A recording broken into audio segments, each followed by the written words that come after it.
everyone. Welcome back.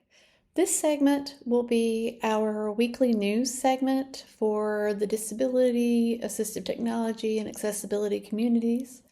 So I'm going to be doing a few news stories that I think were interesting, but I would like for you to send me news stories that you run across during the week that you would like for me to cover.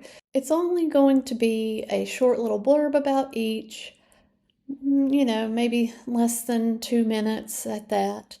But if you find a news story out there that is interesting, please email me at atchick at atchick.org and send me a link and let me know what you think and why you would like for me to cover it. I want to make these interesting for everyone. And if you send me the ones that you want me to cover, it will be more interesting for you because what I find interesting may not be very interesting to you. However, the week before last was a very big news week with the RFK anti-autism sentiment and the hacking of the street lights in San Francisco. It's been kind of a slow news week this week in our communities, or I'm missing something. I do get different newsletters with different news in them.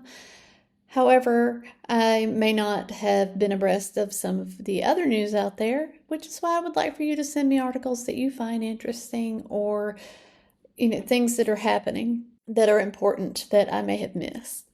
That would be very helpful for me and for you and for others. So let's get started. The first story this week is that May is ALS Awareness Month. Amyotrophic lateral sclerosis, or ALS, is a fatal nervous system disease that causes progressive loss of muscle control due to the deterioration of motor neurons in the brain and the spinal cord.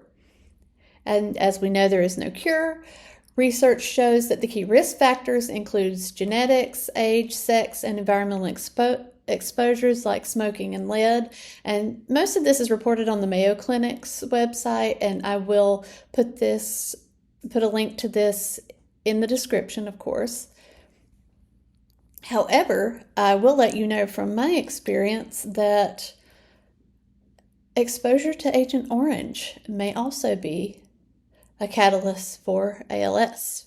About 10% of the cases are inherited through gene risk, or a risk gene, ALS will start in the hands, feet, arms, or legs, and then it spreads to the other parts of the body. So it's not going to affect your legs, and it doesn't generally affect the legs and arms at the same time.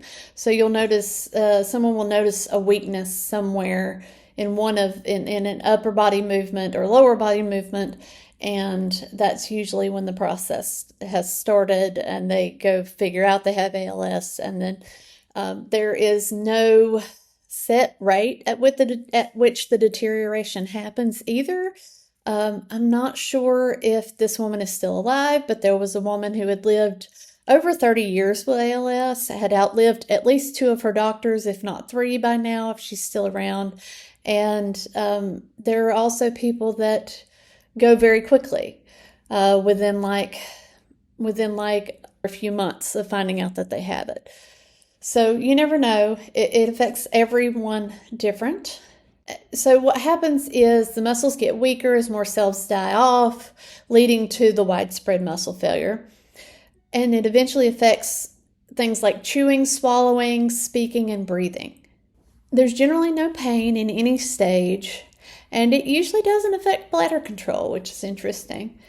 It also usually doesn't affect senses like taste, smell, touch, and hear. So I found that very interesting. I watched a documentary, it was 10 or 20 years ago, and unfortunately I can't remember the name, but it was a documentary that was talking about ALS, following a couple that went overseas to a country, I want to say either Switzerland or Finland, and I can't remember exactly. Like I said, it's been 20 years, and unfortunately I can't remember the name of the documentary, so if you know it, please put it in the comments below. It followed a couple over there. The doctors talked about the fact that the gentleman, the husband who had ALS, was going to have to swallow his euthanasia, still be able to swallow his euthanasia medicine on his own. No one could help him do it. And that was something he was very worried about. He was worried he was going to lose his ability to swallow before he could, take care of himself. So his wife was his caretaker. He was not really mobile in any sense. He actually had one of those larger chairs where you lounge in it, and she just kind of pushed him around. He could still speak for the most part. So he didn't have a communication device, but I've known people with ALS that had communication devices, power chairs, and there is, I believe, is it a drummer, and he uses eye gaze, to do his work, and he's lasted quite long for someone with ALS as well. So there are people who defy the longevity of ALS. So it's a very interesting neurodegenerative disease. And it really does affect everyone differently. You're aware of it now. It's ALS Awareness Month. You're now aware of it. Please go learn, go absorb information about it, go find out about the different AT that people use. And yeah, it's ALS Awareness Month, so let's do this. The second story is that the Education Department is going to stop the $1 billion in funding for school mental health.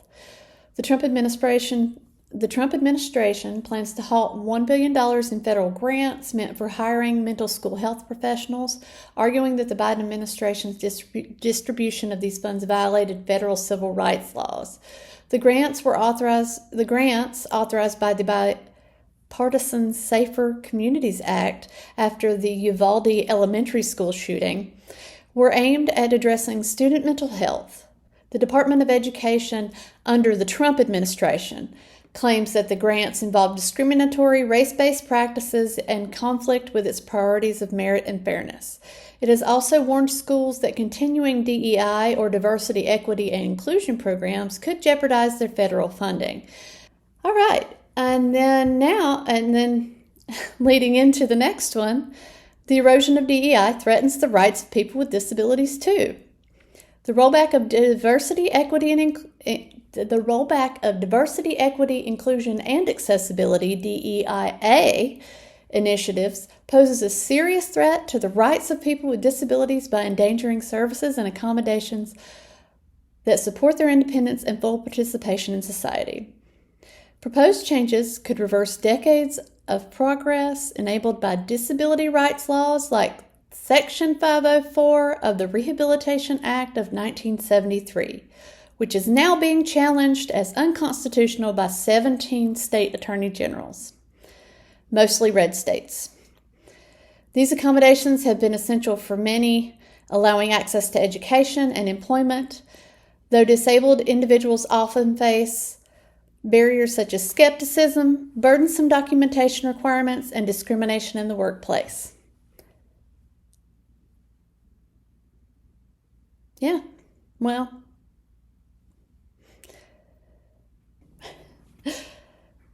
all right, so let's talk about different trainings or demos out there. The one this week I'm going to mention, I'm actually attending on Thursday. It's the ATIA Spring Demo Days. So these are 3 sessions of free demonstrations of AT by the companies that offer them. So there are no CEUs offered, but I like to go because it's good to learn about updates and new offerings from these AT providers. And it also gives you a contact at the company for these AT providers if you ever need to call and ask questions, or, sometimes I would call and work through some things with the representatives, talk about different things I needed. Hey, is this available? Hey, can we do this? So while you're not getting CEUs, it does provide a contact for later. It does provide you with updated information about the AT. This session is the first session. It'll be on Thursday at 3 p.m. Eastern, noon Pacific, and is augmentative and alternative communication companies, or AAC companies. And I will put the link below so that you can attend as well. You'll sign in. You got to create a sign in and register, and then go to the Learning Center. I think there are a couple of other free sessions that do have CEUs, though. I've signed up for those as well. I would have to get back to you on what those are. But this week we'll talk about the ATIA Spring Demo Days, and so I hope to see some of you there. Also this week, our AT of the week is signature guides. Low tech, doesn't need much training. You might consider them no tech. They are the size of a credit card. They can fit in your wallet. They're usually laminated. They're plastic. They're usually a more heavy duty material so that you can keep reusing them. The two that I have, and companies generally use them as business cards. So what I would do is grab the signature cards. I'd always grab a few from each different business. And when I would go out to visit my clients, I'd say, hey, do you need a signature card? Because, I mean, you know, they're easy to keep with you, but they can also be easy to leave and lose. So the way that they're used is, and you see both of these have about the same size hole. They're just a different place in the card. So what you would do is someone who can't see, someone who is blind or has low vision, might hand you the card, and you place it, and you want to place it like, I'm going to line it up with the line here. And then just hold it there for them until they can hold the card, see where it's at, and then they can sign away in that little in the little hole there. It lets them know, and that keeps their signature in a certain area. So some people do have stamps with their signature in them, which you could line up for them, but I believe most people find that, most people who are blind or have low vision find that the signature guides work just fine without having to get a personalized stamp. The stamps are nice to have, but you don't necessarily need them. They're more mid-tech, I would say. So thank you for watching, and I'll see you next week.